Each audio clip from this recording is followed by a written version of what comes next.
of that. All right. So page 469, we're going to start with this birthday month.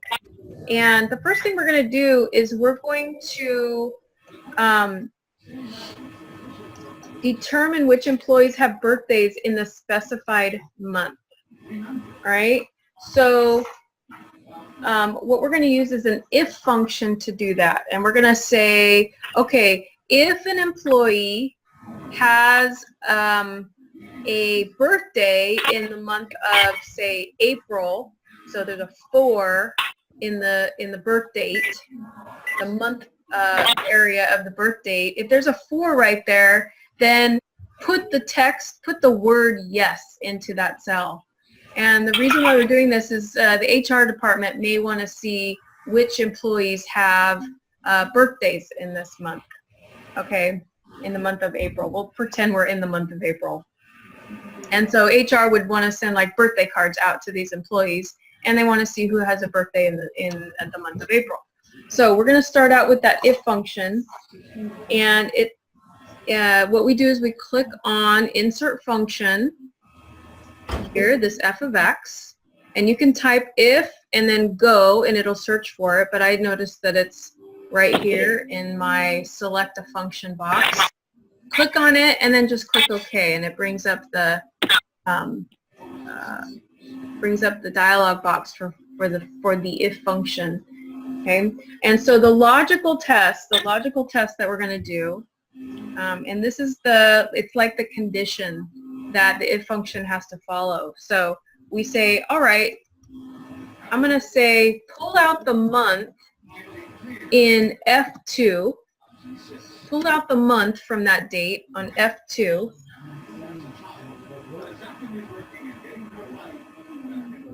and go over to the data tables sheet, E16 on the data tables sheet.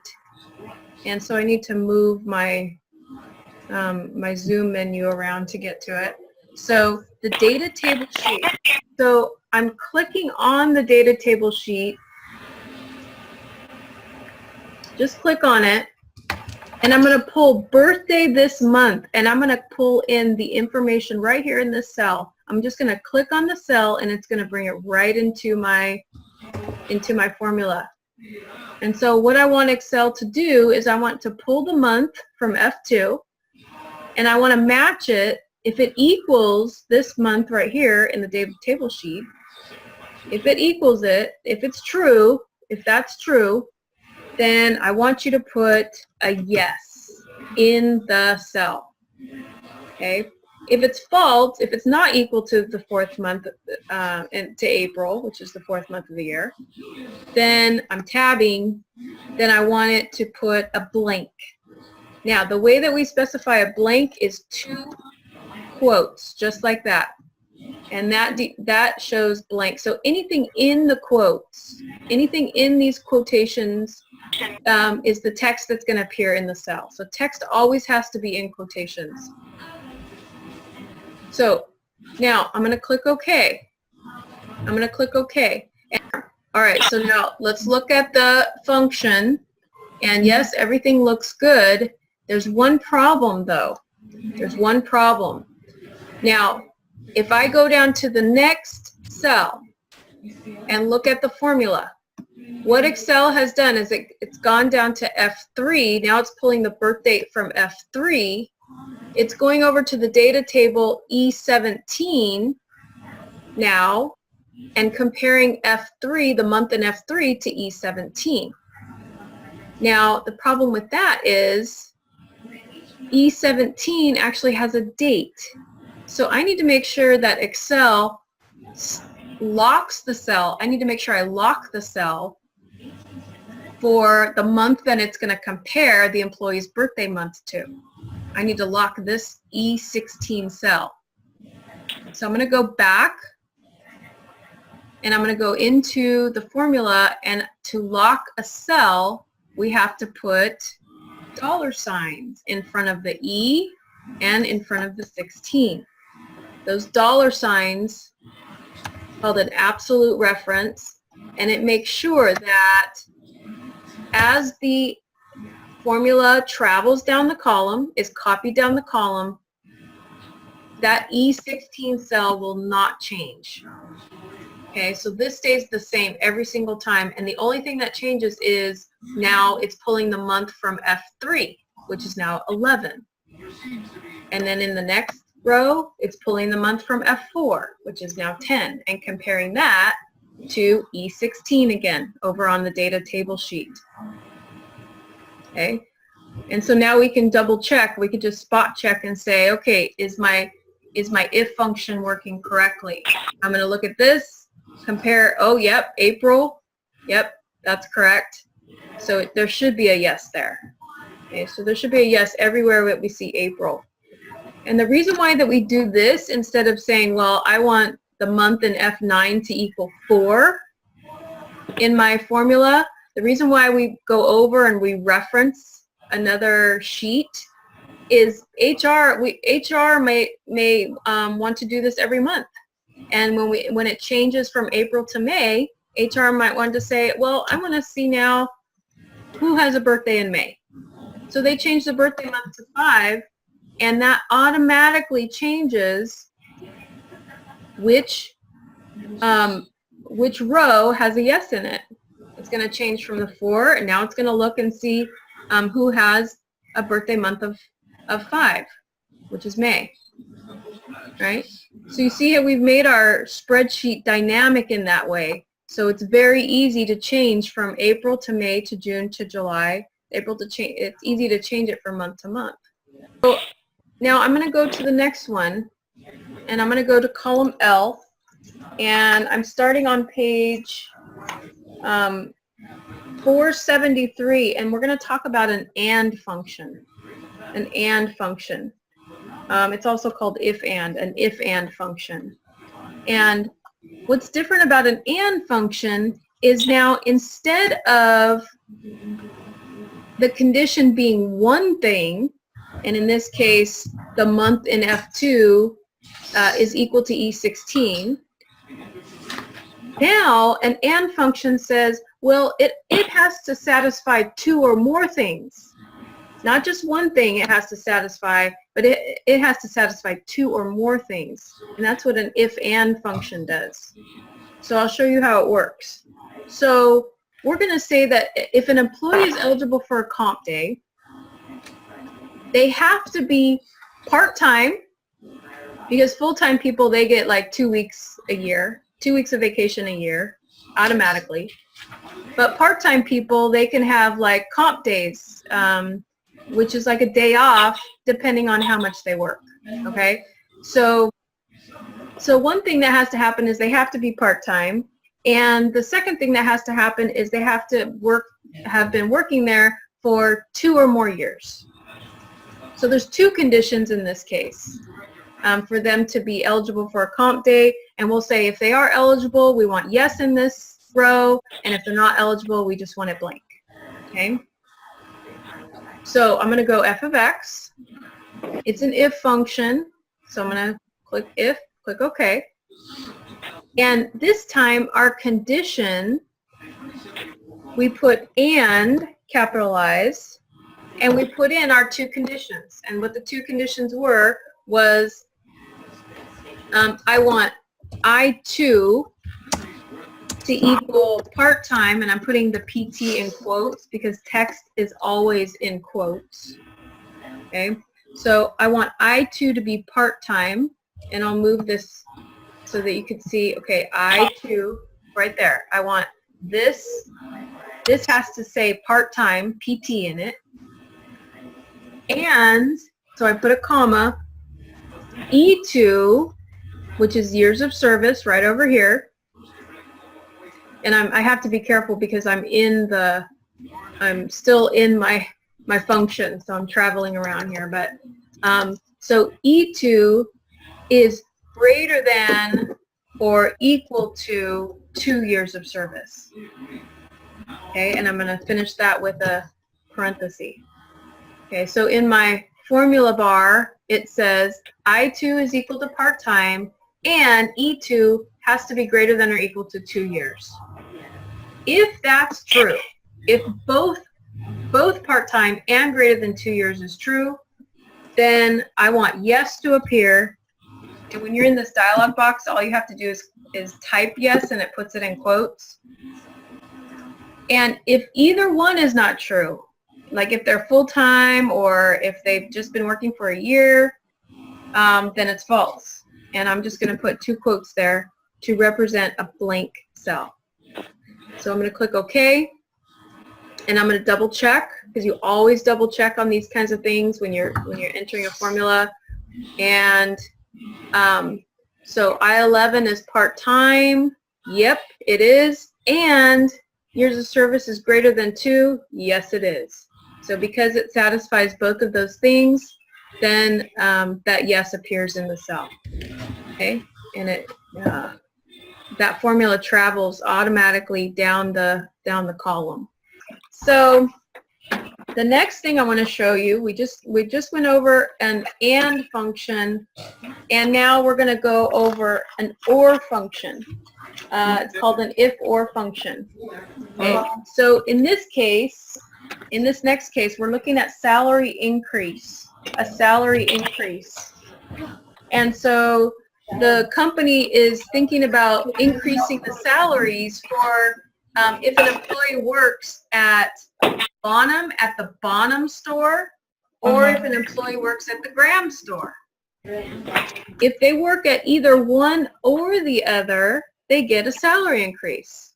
So an OR statement is one or the other has to happen in order for the if function to be true, in order for the condition to be true.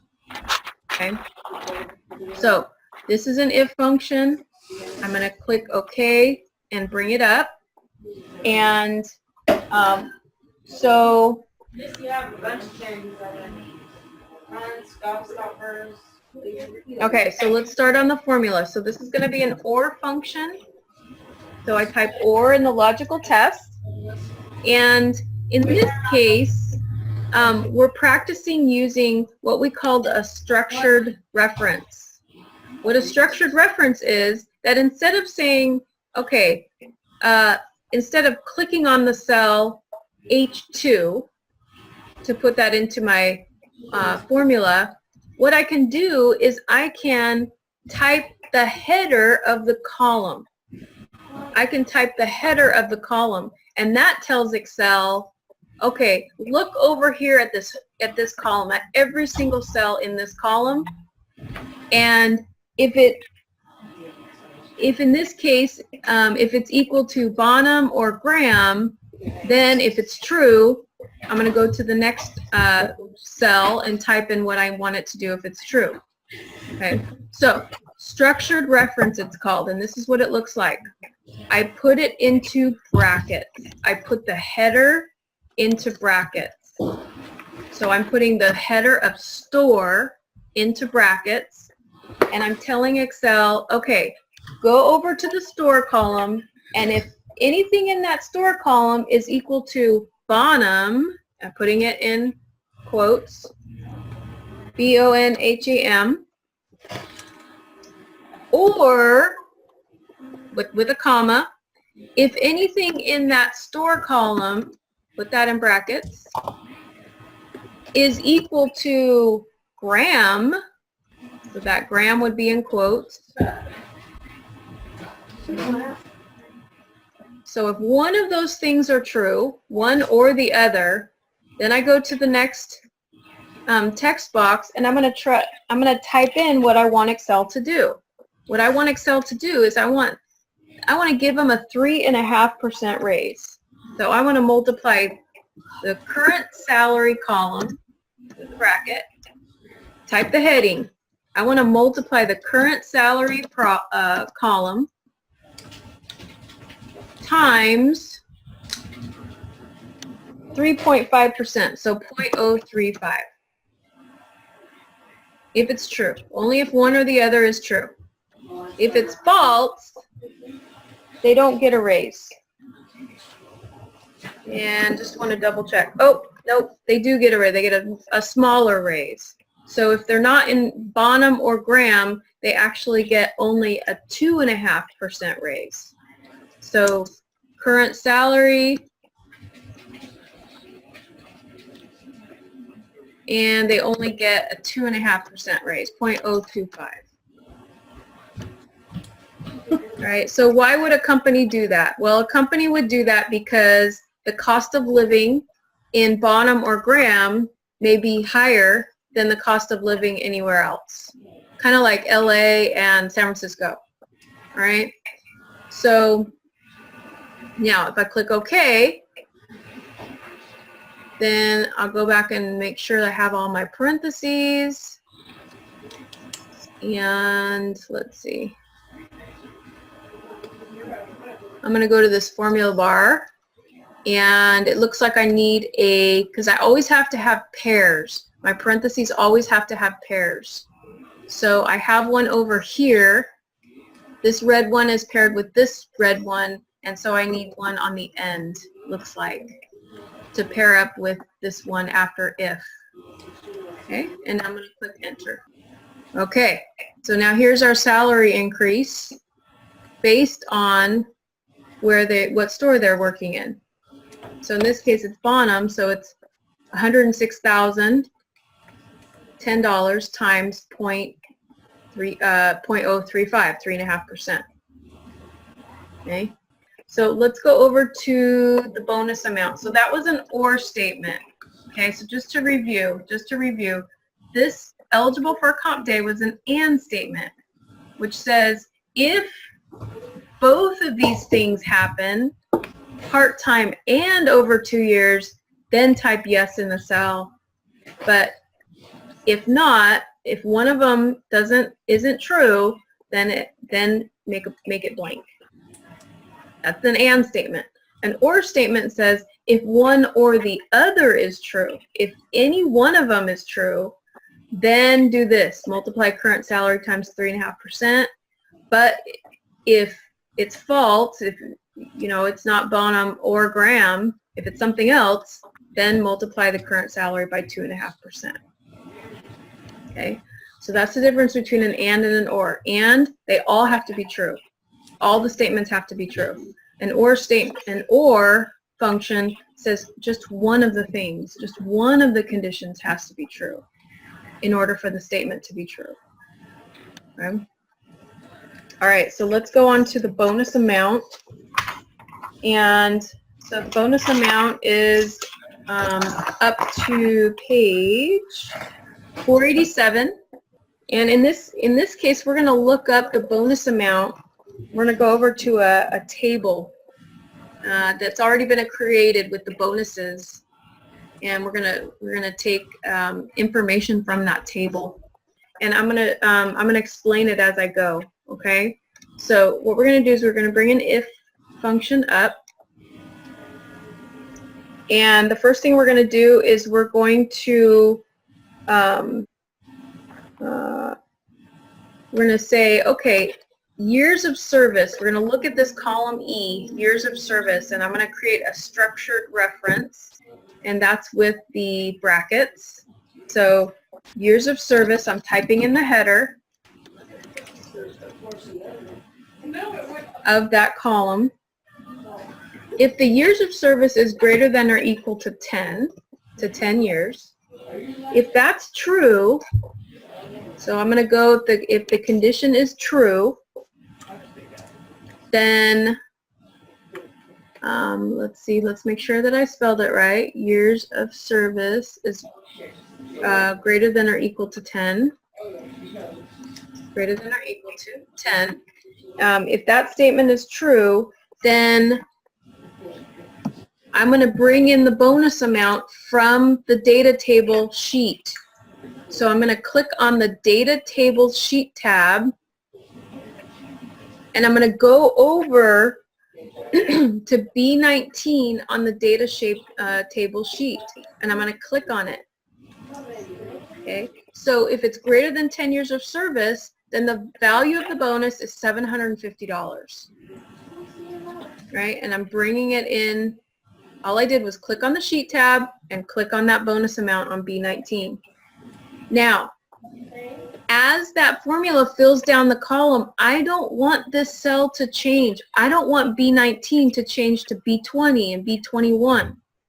So that means I need to lock the cell. I'm going to lock the column, and I'm going to lock the row. I'm going to make it stick so that it doesn't change as my formula is auto-filled down the column. Okay, so if the years of service is greater than or equal to 10, then I'm going to bring in that $750 bonus. That's if it's true. If it's not true, then I'm going to go to the next situation, and this is where we put a second if function into our formula, and this is called a nested if function. It's called a nested if function, because now I need to go to the next scenario. The next scenario is this. I'm going to type if, and if years of service, the years of service, and I'm typing the header of the column right here, if years of service is greater than or equal to 5, then I want to go over to the data table sheet tab, and I'm going to bring in $250. Okay, and just checking my formula here, I want to make sure that this is a comma instead of this symbol right here. So let's make sure that's a comma. So that was 5 plus or 5 comma?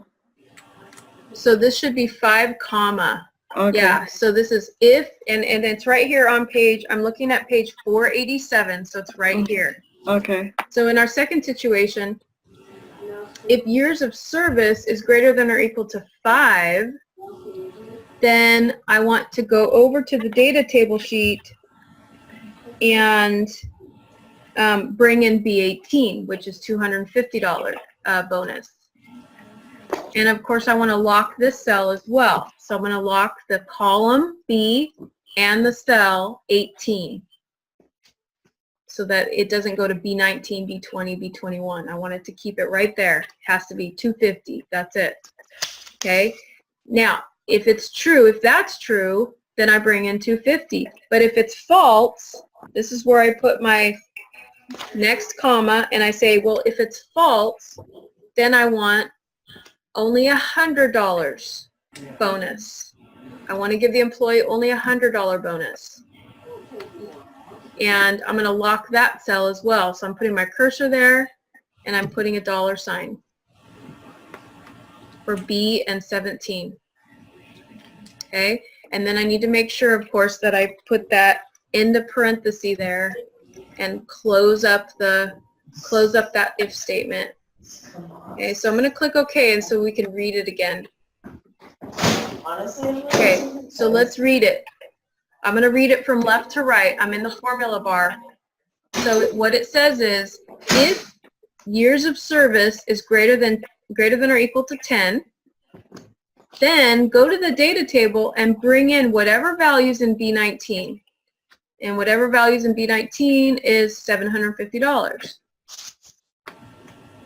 But if that's false, if it's not greater than or equal to 10, then go to the next scenario. And if years of service is greater than or equal to 5, bring in B18. Go to data tables and bring in B18. If that's false, then go to data tables and bring in B17.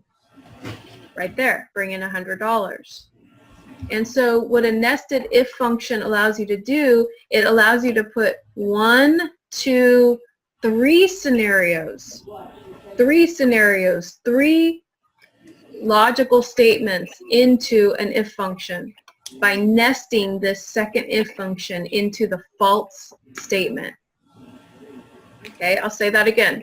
It allows you to put now 3 logical conditions. Years of service greater than or equal to 10, years of service greater than or equal to 5, and then if that's not true, if both of those are false, then just bring in whatever's in B17. Okay. And then if we had something else, let's say we had over 20, then we would put an if function, and then another if function. Okay, so you could nest as many if functions as you want depending on however many scenarios that you have. In this case, we just have work that they've worked there greater than or equal to 10 years, greater than or equal to 5 years, And then in this case, B17, they've worked under 5 years. Go back to it. Yeah, from 0 to 4.99. So bring in the $100. Okay, so now looking at that bonus amount column, we always double check. When you use logical functions, just double check, just spot check, make sure that it's working right. So I see here $750. They better have worked there for over 10 years. Let's see, years of service, 15.4 years. Yep, so worked on that one. And now I'm going to spot check one more. I'm going to say this $100 one. $100. How many years have they been working there? 2.4. Yep, under five years. So yeah, so it looks like my function is working. Okay, so that's called a nested if function. All right, so that's bonus amount. And you know why we're referencing this data table instead of just like putting in our formula, instead of this B18, just put like $250 or $100 right here. You know the reason why we're doing cell references like this? The reason is, well, let's say that management said, you know what, bonuses this year, we're going to double them. We're going to double our bonuses. All HR has to do is go over to data tables, double $100, put 200, double 250, and double 750. All they have to do is change 3 cells, and every employee's bonus changes automatically. So the next thing in the book is filling in the supplier name. And I'm going to go ahead and clear the content so that we can do it. Go ahead and fill those in. And the supplier name, in order to automatically, there's different suppliers, so different products, quilting, jewelry makers have different suppliers. And so we wouldn't want to fill this all in by hand. We wouldn't want to look up whoever supplies quilting, type it in. Whoever supplies yarn, type it in. We don't want to do that. We want Excel to look it up for us. And so there's a data table over here on the data tables tab, and it says, okay, whoever does quilting, it's called Fabric Stores is the supplier. Whoever does yarn crafting, it's called Yarn House. And so we want Excel to go down this column and look at the product category and fill in the supplier name automatically. That's called a VLOOKUP, and it stands for vertical lookup. So it means you're going down a list, vertically down a list. Okay, so I'm now on page 492. I'm on 492. So in D2, we're going to insert a function. And the function we're going to insert is called VLOOKUP. And I'll talk about the values that we're going to put into this function. Okay, so the first one is called the lookup value. What are you looking up? That's the question that you're answering is, what are you looking up? And in this case, we're looking up the product category. So I'm going to click on it. We're looking up the product category. And the book says to type B2 in there, but this also works if you click on the cell. You can just click on the cell and it goes right into the, it looks a little bit funny, but this means the column product category. It's, so when you typed on, or you can also type B2 and that works. Oh. And that's what the book tells you to do. Oh, okay. But sometimes I like just to click on the cell because then I don't worry that I typed it wrong. Okay, so, but we want to look up the product category, look that up. The second cell says, well, tell me what table to look that up in. You want to look up the product category, tell me what table to look it up in. And so I'm going to click on the data tables tab, and I want it to look it up in this product suppliers table. So I'm going to select the data in this table right there. I just selected the data in the table, not the headers, just the data. When I selected the data, it brought up this define name. And so someone ahead of time gave this this range of cells a defined name of product suppliers. Okay, and it automatically put in product suppliers into my formula. Okay, so all I did was select it. And then the third thing, so we say, okay, what do you want to look up? I want to look up quilting. Where do you want to look it up at? I want to look it up in the product suppliers table that I selected that table. And then the third thing is, what column do you want to bring back into the cell? Okay, so if I go over here to data tables, the column I want to bring into the cell is the second column over. I want to bring in the supplier. I want to bring in the second column over into the cell. And so what Excel does with a VLOOKUP is it goes down the left-hand column vertically, and it looks for quilting. That's what was in B2. It looks for quilting, goes down, goes down, goes down, looks for quilting. As soon as it finds it, it goes over to the second column, fabric stores, and brings that into the cell. Okay? So that's the process. And then the last thing is, do you want it to be an exact match, or do you want it to be an approximate match? And in this case, we want exact match. We want it to match quilting exactly. Okay, we want it to match quilting exactly. So what we put in this text box is false. False stands for exact match, and it says it right there, exact match. Okay, so I'm going to click OK. And so what Excel has done is it's taken quilting, it's gone over to data tables, it's gone vertically down the table, and it's brought in fabric stores into the cell right there. So last thing is what we call an approximate match. An approximate match. So its exact match has to match it exactly. And I'm going to show you what an approximate match would do. Okay, so I'm looking at page 495, and based on the years of service for each employee, they're gonna wear a different badge color. Okay, so they're all invited to a party, and they're all gonna have name badges. And HR has decided that based on the years of service, they're gonna have different badge colors. Okay, so here's what it looks like. Here's the table. If the years of service is under a year, so 0 to under 1 year, their badge color is green. If it goes from 1 to under 4 years, the badge color is blue. If it goes 4 to under 7, then it's purple. If it's 7 to under 10, it's silver, and 10 and above is gold.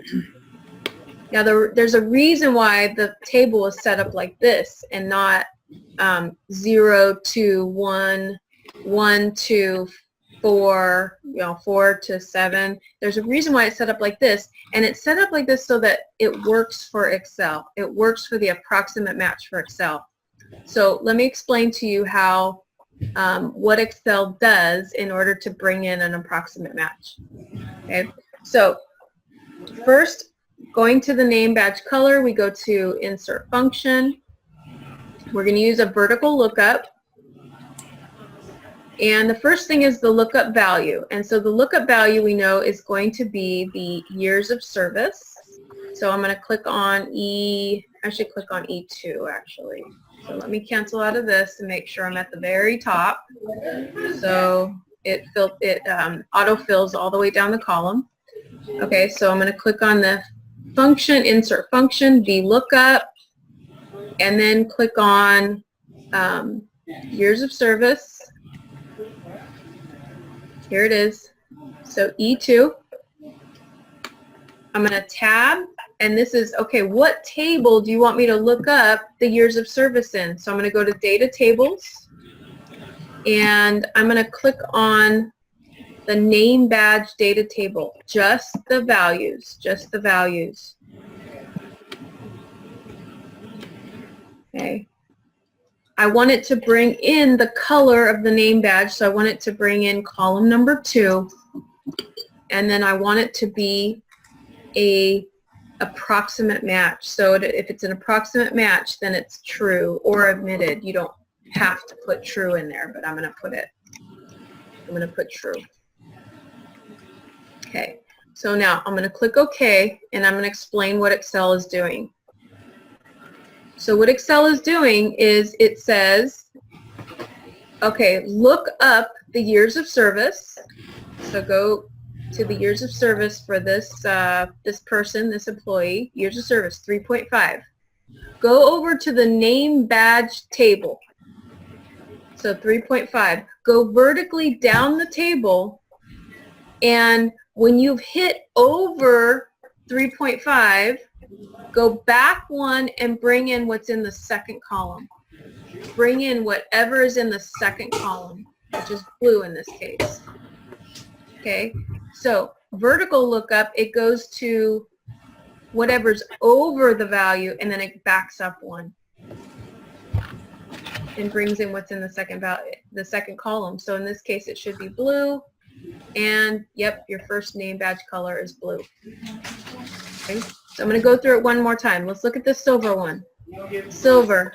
Silver says, okay, go to years of service, find years of service.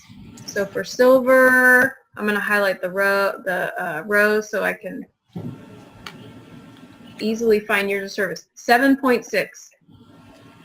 Take 7.6, go over to the name badge table, go vertically down, and when you hit a number that's higher than 7.6, back up one and bring in what's in the second column. So in this case, it should be silver, okay, because it's under 10, but over 7. Okay. So bring in silver into the employee data, and yep, it did it right. It brought in silver. Okay. So that's how a vertical lookup function works. That is approximate match. Approximate match. It has true at the end. Okay. So it's a little bit more like tricky on what your data table is doing, what Excel is doing in your data table. So just think about it as when it hits a number higher, it goes back one and brings in whatever's in the second column.